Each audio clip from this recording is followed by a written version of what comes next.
So almost since the very beginning, I've occasionally had people ask me to take a look at their videos or scripts and critique them. Now some of you I've gotten back to, and some of you I haven't. Honestly, it kind of depends what kind of mood you catch me in at the time, which I guess isn't terribly professional of me, but then again, I'm not a professional. I'm a hobbyist, so you'll just have to bear with me. By the way, I almost never read scripts anymore for two reasons. First, so much of the strength of humor is found in the delivery that a joke that falls totally flat on the page can still be hilarious on the screen, so I don't really trust myself to effectively critique them. And second is a purely selfish reason. If I've read the script beforehand, I probably won't enjoy the finished video as much as if I were going into it fresh. But when it comes to comedy writing, generally speaking, my best advice is don't take my advice. The truth is, there have been a few Abridged series that I've critiqued at length and given really specific advice to, and one or two that even took all my advice, and honestly, looking back, I don't know that doing so really helped them improve all that much. And the reason is that I can really only tell you what I would do if I were in charge of your project, but I always try to play to my strengths and kind of avoid my weaknesses, and your strengths and weaknesses are probably different from mine. So in short, if you don't like it, the audience won't like it, so always listen to your gut above anybody else's opinion. You see, in my experience, the best feedback isn't prescriptive, that is, it doesn't tell you what you should do or shouldn't do in the future. It's descriptive, telling you how the audience reacted to your work. And the nice thing about YouTube is that you know almost instantly which parts of the episode resonated with your audience and which parts fell flat. Now, prescriptive feedback can be wrong. Anyone, no matter how talented they are, might give you bad advice. But descriptive feedback is never wrong, as long as people are honestly reporting how they felt when they watched your work. And when it comes to descriptive feedback, my opinion is no more or less valid than any other viewer's.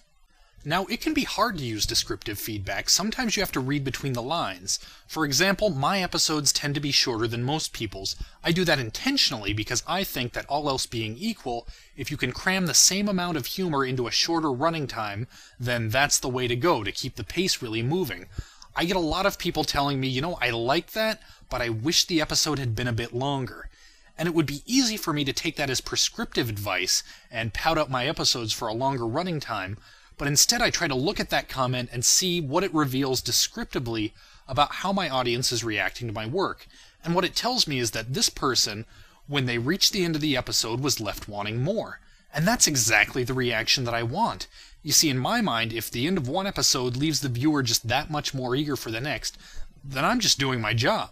Now, I do have another piece of general advice, and this applies not just to comedy writing, but just about anything creative you might try to do. If you've got someone who really inspires you, who you want to call one of your influences, find out who their influences are. And then once you've got done looking at all of those people's stuff and learning everything you can from them, find out who their influences are and learn from them. And at this point, about 2 or 3 degrees of separation away from what's currently popular, you're probably starting to get somewhere. Now, before I wrap up, I'd like to take a moment to recognize a certain abridging group that I feel really embodies a lot of what I've been talking about today, and that's Team.bio. They occasionally come under some criticism because people expect their Death Note Abridged to be more like other Abridged series, a little less dry and talky, and more wacky and zany with silly voices. But a while back, I was watching their Matsuda Coast to Coast special, and it really hit me that this series has a lot more in common with the old Space Ghost Coast to Coast talk show than with most other Abridged series. You see, it's not that they're trying and failing to be like everyone else, it's that they're going in a totally different direction than most other people.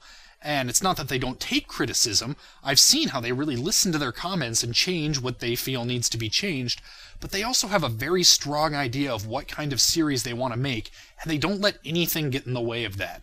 I really respect that. And I think that if this whole abridging thing is going to be anything more than a momentary fad, that's exactly what we need. People who are willing to branch out and try different things rather than sticking to just one idea of what an abridged series should be. So kudos, Team.bio.